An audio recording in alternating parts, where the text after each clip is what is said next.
നമ്മൾ കടകളിൽ പോയി സാധനങ്ങൾ വാങ്ങുകയോ അല്ലെങ്കിൽ ഹോട്ടലിൽ പോയിട്ട് ഭക്ഷണമൊക്കെ കഴിച്ചിട്ട് ഗൂഗിൾ പേയിലൂടെയാണ് പേയ്മെന്റ് ചെയ്യുന്നതെങ്കിൽ നമ്മൾ ആ QR കോഡ് സ്കാൻ ചെയ്ത് അത് പെയ്ഡ് ആവുന്നവരെ നമ്മുടെ ഇങ്ങനെ ചങ്കിങ്ങനെ ഇടിച്ചുകൊണ്ടിരിക്കുകയല്ലേ. കാരണം ഇത് ഫെയിൽഡ് ആവുമോ, കാരണം നമ്മുടെ കീശയിൽ വേറെ കാശുമില്ല, ഇത് പണി കിട്ടുമോ. അങ്ങനെ പലർക്കും പല സമയത്ത് പണി കിട്ടിയിട്ടുണ്ട്. നമ്മുടെ അപ്പോൾ നിന്ന് പൈസയും പോവും, കടക്കാരോട്ട് പൈസയും കിട്ടില്ല, അങ്ങനത്തെ വിഷയം ഉണ്ടല്ലോ.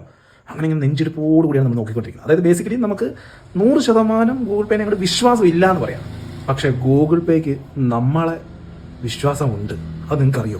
കാരണം വെറുതെ നമ്മൾ ഈ ഗൂഗിൾ പേ ആപ്പ് ഡൗൺലോഡ് ചെയ്യുന്നതിലൂടെ നമുക്ക് ഗൂഗിൾ പേ കാശ് കടം തരും പോലും. എന്താണ് അല്ലേ? 20,000 രൂപ വരെ ഇത്തരത്തിൽ ഗൂഗിൾ പേയിൽ നിന്ന് ഉപയോക്താക്കൾക്ക് കടമായി വാങ്ങാൻ സാധിക്കുന്നതാണ്. ഗൂഗിൾ പേ ആപ്പിന്റെ വലതുവശത്ത് മുകൾ ഭാഗത്തായി കാണുന്ന നിങ്ങളുടെ പ്രൊഫൈൽ ഐക്കണിൽ ക്ലിക്ക് ചെയ്യുക. ഇപ്പോൾ നിങ്ങളുടെ പ്രൊഫൈൽ വലുതായി നിങ്ങളുടെ സ്ക്രീനിൽ കാണാൻ സാധിക്കുന്നതാണ് അല്ലേ. ഇതിൽ bank account, RuPay credit card, UPI light എന്നിങ്ങനെ ഒരു പ്രത്യേക വിഭാഗമായി 3 ഓപ്ഷനുകൾ കാണാൻ സാധിക്കുന്നുണ്ട് അല്ലേ. ഈ വിഭാഗങ്ങൾക്ക് മുകളിലായി ഒരു ആരോ മാർക്കും കാണാൻ സാധിക്കും.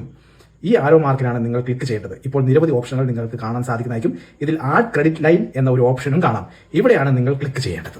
അതായത് കടമെടുക്കാൻ വേണ്ടി state bank of India, ICICI എന്നീ ബാങ്കുകളുടെ ഓപ്ഷനുകൾ കാണാൻ സാധിക്കുന്നതാണ്. നിലവിൽ ഈ 2 ബാങ്കിൽ അക്കൗണ്ട് ഉള്ളവർക്കാണ് ഗൂഗിൾ പേ കടമെടുത്തിരുന്നത്. വരും ദിവസങ്ങളിൽ മറ്റ് ബാങ്ക് അക്കൗണ്ട് ഉള്ള ആളുകൾക്കും ഗൂഗിൾ പേ നമ്മൾ പൂർണ്ണ വിശ്വാസത്തോടു കൂടി 20,000 രൂപ വരെ 42 ദിവസത്തേക്ക് കടം തരും പോലും. എന്താ